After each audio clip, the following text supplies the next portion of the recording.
It's interesting that you've said technology a couple of times, and even though there's people, which we're in the business of people, right?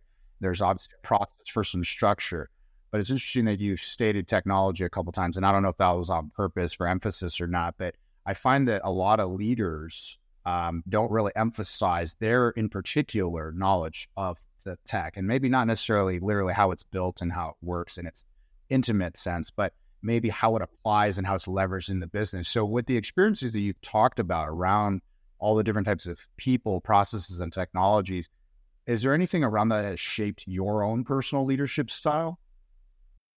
Yeah, I would say, there's a lot of things that you don't know what you don't know. And so starting out kind of career wise and stuff, it was always kind of a trial and error in terms of understanding how to best lead and manage and develop people, right? And then it was processes. Every industry you have to learn. I always it frustrates me a little bit when I see some of these job postings and stuff. They're like, oh, healthcare preferred, healthcare experience preferred, or utilities experience preferred, right? And nobody was ever born in any industry. We all had to kind of learn something as we went in. And so there's always a steep learning curve in any industry and understanding the business itself and the processes. But I also think you have to understand the technology to understand how to best leverage it. Because when you're creating kind of your roadmaps, your strategies, if you don't understand that technology and how it impacts your operations, it can't be a separate entity. And far too often I've gotten to organizations where IT kind of took the lead. IT would dictate what the next technology was. IT would, they thought what they believed would help the contact center. And then you do this huge CapEx project and you put it in place and not much changes or very incremental improvements are realized. And then you look at the executive team, they were hoping massive improvements when you kind of put in whatever that next best thing is. Well, what's interesting around that example that you gave, that incremental change, your business specifically from early on till now has really had this immense growth. And in that growth, right, there's always going to be change that occurs that has to happen in the business, both from maybe even technology to process people, for it not to break, right, for it not to cave in under its own weight. Was there anything in particular that you learned or principles that helped you be successful through that growth and being able to be successful through that growth? Yeah, I would say, as you kind of move up in the corporate ladder by title and stuff, it seems like you get more and more removed from operations, right? So much less tactical, much more strategic. And sometimes you kind of lose sight of what's really going on for Alliance. And so, I always tell people, look, you can only analyze so many spreadsheets. You can only look at so many numbers, but you have to be able to kind of complement that with what you directly observe. And I'll give you an example. We were, on the recruitment end. And this was in Guatemala City where we were testing applicants for the English skills. And we were like churning through so many people just to get like a handful of qualified candidates. So finally, I decided to go and do the assessment myself. And again, these were testing folks that English was a second language. And for this contact center job, well, I just realized that test was very long and it was extremely hard. Like, I failed it. So I'm like, man, I can't even get a job as an agent in my own company, right?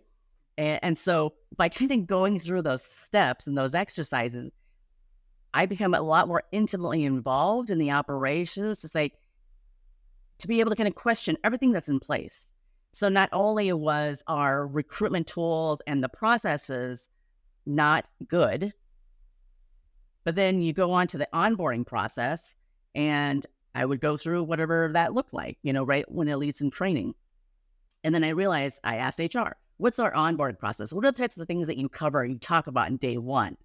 And everything they listed was something horribly negative, right?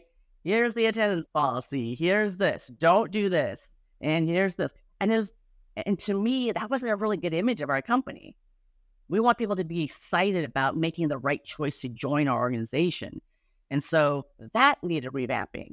And so being able to kind of follow the entire process from, recruitment and screening and interviewing to onboarding, the training itself, and getting on the floors and being in production, all of that stuff, you kind of have to walk in their shoes to see what works and what doesn't work. So that's been my biggest learning, is like you have to go through it yourself and observe to be able to understand what's broken.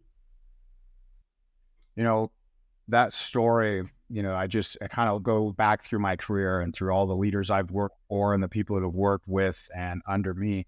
And I look at a lot of the themes that you gave around this idea that you kind of don't know these things until you see them, you get far removed from things.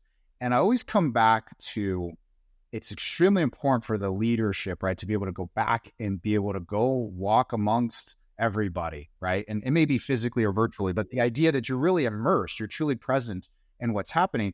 But the other part of me also looks at, how do you then also translate that mindset so that your other leaders all the way up through the org also have a piece of that, so that they're also doing that, right? Because then you could be in an org where you go back and you're going back and going, well, gosh, I saw this in 10 seconds. How come nobody else saw this, right? Why did it get passed by 1, 2, 3, or even 5 leaders, depending on the size of the organization? And sometimes I attribute that to a disconnect between really understanding your vision of your core value, right? And that core value may be the fact that you have to care for your customer in a certain way. But what does that mean, right? Someone's interpretation of what that means to them may be, we just need to be very strict in the rules and the details, and I have to be overly high in my expectations. And like you said, you failed the test, right? So how do you, as a leader, develop other leaders in your organization as it's grown, so that you're not the only one that has to go back and see all those things? Any insights into what you've learned across your career in that avenue? Yeah, absolutely. I mean, I think, look, if you're a leader and you have control issues, you're not ever going to succeed, right? Because when it's you against 500 FTEs, 1,000 FTEs, 5,000 FTEs, it's not sustainable. And so I've always believed the fact that, mentoring and development has to happen at the leadership level. So part of it is setting the example and being able to kind of share what I've learned and what I've gone through with the leadership team, but also be able to integrate that into some of their processes, right? If you look at the leader's job, whether they be supervisors or managers, break that down. How much of their work is administrative in nature? How much of it is spent really kind of learning and developing? And then how much of it is really spent just learning and how to be a better leader? And so every time that I would interact with my leadership team, whether it be in one-on-one meetings or like team meetings, there's always an element of learning that I kind of bring back full circle, right? And so you have to be prepared to be able to answer that. And I can tell when, their answer is very surface level versus they have a deep understanding. And so the more you ingrain kind of that approach into your everyday work, into your interactions, into your meetings, then the more they understand that they have to continue to practice it. They have to be inquisitive. They have to want to grow in their position, because that job 2 years ago looks very, very different than what it looks like today.